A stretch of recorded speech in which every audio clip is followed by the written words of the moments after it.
आयशा हमेशा से डिफरेंट थी। स्कूल में जब सब बच्चे गेम्स और गॉसिप में बिजी रहते थे, वो लाइब्रेरी के कोने में बैठकर अपने ड्रीम्स लिखा करती थी। उसका सपना था वो एक फेमस ग्राफिक डिज़ाइनर बने और अपनी माँ को वो ज़िंदगी दे जो उन्होंने कभी देखी ही नहीं। लेकिन कराची के छोटे से रेंटेड घर में रहते हुए ये सपना किसी जोक जैसा लगता था। हर महीने रेंट की टेंशन होती, बिजली का बिल, काफ़ी ज़्यादा प्रॉब्लम्स हो जाती थी। कभी कभी किचन में सिर्फ चाय और रोटी बचती थी। फिर भी आयशा हर रात यूट्यूब से देखकर डिज़ाइन सीखती थी। उसके पास प्रॉपर लैपटॉप भी नहीं था। पुराना सेकंड हैंड कंप्यूटर बार बार हैंग होता था। कभी लाइट चली जाती और कभी इंटरनेट ख़त्म हो जाता। लेकिन वो रुकती नहीं थी। उसको लगता था कि हर हर वो चीज़ जो कंसिस्टेंट करो तो एक दिन सब कुछ बदल जाएगा। उसकी माँ अक्सर कहती थी, बेटा थक जाओगी, रुक जाओ। लेकिन वो कभी हार नहीं मानती थी। ये लाइन उसके दिमाग में बस चुकी थी। एक दिन उसकी माँ ने कहा, बेटा आज मैं तुम्हें कहती हूँ, थक जाओ तो रुक जाना, लेकिन हार मत मानना। कॉलेज खत्म होते ही आयशा ने जॉब्स के लिए अप्लाई करना शुरू कर दिया। पहली कंपनी ने उसका पोर्टफोलियो देखकर उसे मना कर दिया। दूसरे ने कहा उसके पास एक्सपीरियंस नहीं है।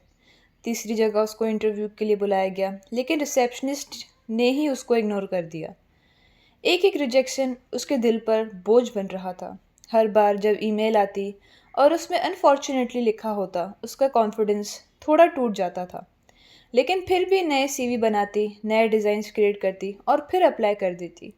धीरे धीरे उसने रिजेक्शंस काउंट करना शुरू कर दिए। 5, 9, 13, 18। हर नंबर उसको याद था।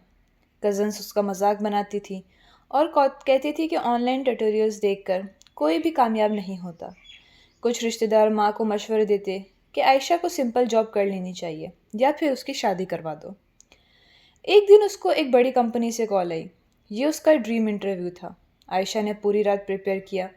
उसने अपना बेस्ट आउटफिट निकाला, जो असल में उसकी दोस्त का बोरोड सूट था। इंटरव्यू वाले दिन वो सुबह जल्दी उठकर बस से ऑफिस पहुंची। बिल्डिंग इतनी लग्जरियस थी कि उसको खुद पर शक होने लगा। वेटिंग एरिया में सब लोग प्रोफेशनल और कॉन्फिडेंट लग रहे थे। जब उसकी बारी आई तो पूरी ऑनेस्टी से अपना काम दिखाया। इंटरव्यूअर इम्प्रेस लग रहा था। आयशा को लगा कि शायद इस बार उसकी लाइफ चेंज होने वाली है।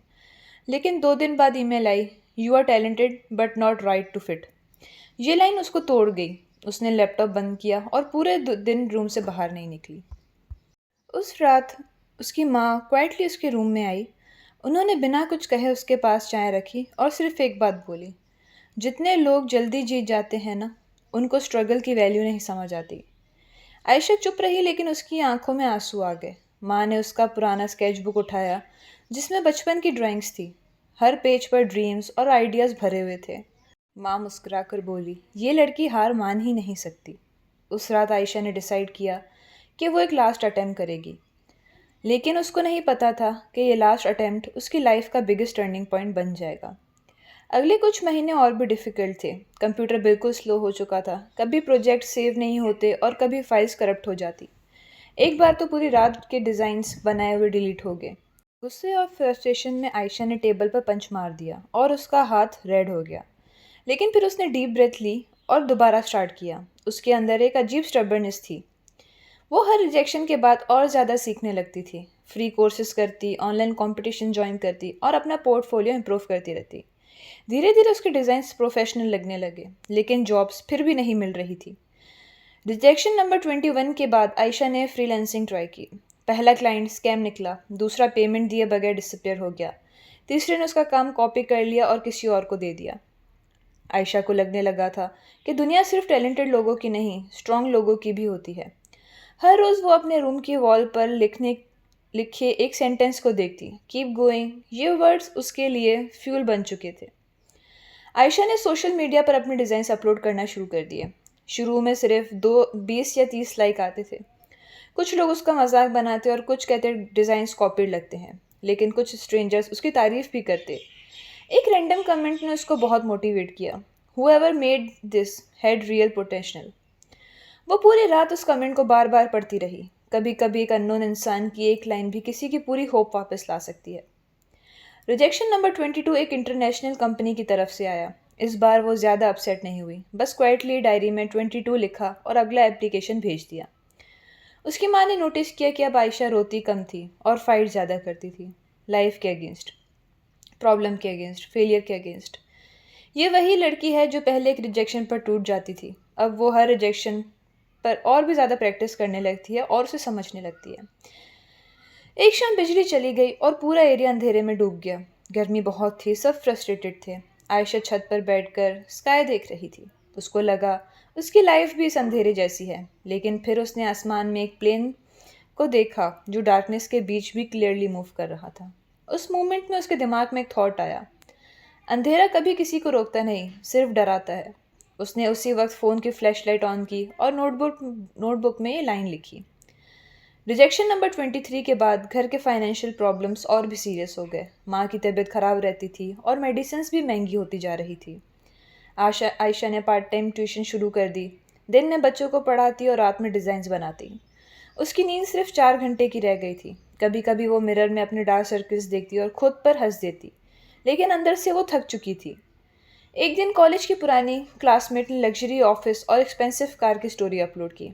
नीचे कैप्शन था, hard work pays off. Ayesha screen को कुछ सेकंड्स तक देती रही। उसको जेलेसी फील हुई। पहली बार उसने खुद को कंपेयर किया। उसको लगा कि शायद वो लाइफ में बहुत पीछे रह गई है। लेकिन फिर उसने फ़ोन साइड रखा और अपने पुराने प्रोजेक्ट खोले। वो समझ चुकी थी कि कंपैरिजन सिर्फ कॉन्फिडेंस डिस्ट्रॉय करता है। रिजेक्शन नंबर 24 और 25 ऑलमोस्ट एक ही वीक में आए। आयशा की एक डायरी भरने लगी थी। Improve communication, better presentation, confidence matters. धीरे धीरे वो सिर्फ टैलेंटेड नहीं, स्मार्टर भी बन रही थी। फेलियर्स उसको ट्रेन कर रहे थे। एक रात उसकी माँ को हाई फीवर हो गया। हॉस्पिटल ले जाना पड़ा। वेटिंग एरिया में बैठे हुए आयशा के पास सिर्फ कुछ 100 रुपीज़ बचे हुए थे। उसको बहुत हेल्पलेस फील हो रहा था। उसने चुपचाप दुआ की, या अल्लाह बस एक और चांस दे दे। उसी रात उसको एक मेल आई। एक स्मॉल स्टार्टअप को टेम्परेरी डिज़ाइनर चाहिए था।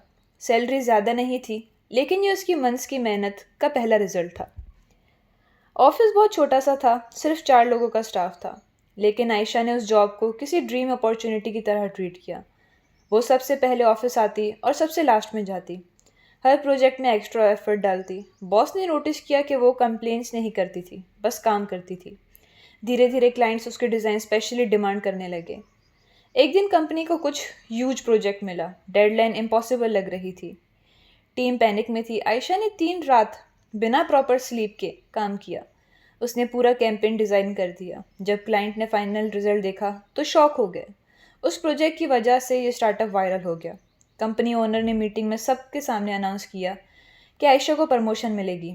उस मोमेंट वो अपनी माँ की एक लाइन याद आई, हार मत मानना।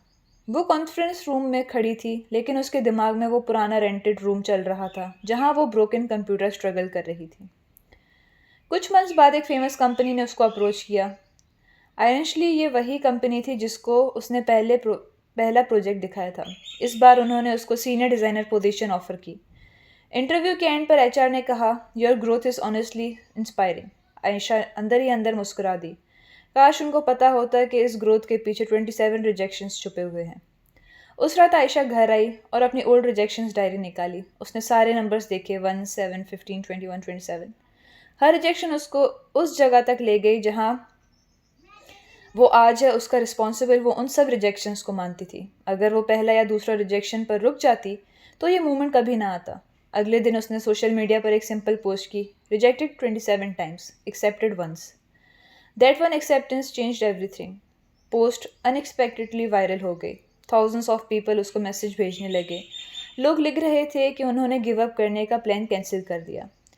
आयशा बालकनी में खड़ी सिटी लाइट्स देख रही थी। हवा ठंडी थी और उसकी माँ किचन में चाय बना रही थी। वो सॉफ्टली मुस्कुराई। उसको फाइनली समझ आ गया था कि कामयाबी सिर्फ टैलेंटेड लोगों को नहीं मिलती। कामयाबी उन लोगों को भी मिलती है जो टूटने के बाद भी दोबारा उठ जाते हैं, चाहे फिर उन्हें 20, 25 या 27 बार रिजेक्ट ही क्यों ना किया गया हो। लेकिन 28th बार एक जॉब ज़रूर मिल जाती है। उसको अपना आप मिल गया था और कभी भी बस उसने कभी हार नहीं मानी। आयशा और उसकी माँ एक नए घर में शिफ्ट कर गए। उनके पास अब एक बहुत बड़ा घर था, अपनी गाड़ी थी, हर वो लग्जरी की चीज़ थी जिसका कभी उन्होंने सपना देखा था। उसके बाद आयशा ने अपनी मोटिवेशनल स्पीचेस भी शुरू की। वो हर उस इंसान को हिम्मत देती जो हार मानना चाहते थे। अगर आपको मेरी स्टोरी पसंद आई हो तो उसे लाइक कीजिएगा, शेयर कीजिएगा और मेरे चैनल को सब्सक्राइब कीजिएगा।